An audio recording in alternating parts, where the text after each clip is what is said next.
When do we say that work is done? Let's use a simple diagram to make the relationship easier to see.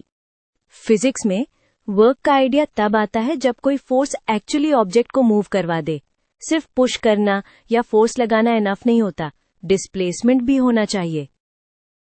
अब एक important point, displacement की direction भी matter करती है। अगर force displacement के direction में ही component देता है तभी वर्क डन होता है। इसीलिए हम एंगल वाला आइडिया यूज करते हैं। इस रिलेशनशिप को फॉर्मूला में लिखें तो work equals force into displacement into cosine of the angle between them. Cosine वाला पार्ट बस ये बताता है कि फोर्स का कितना हिस्सा मोशन के अलोंग है।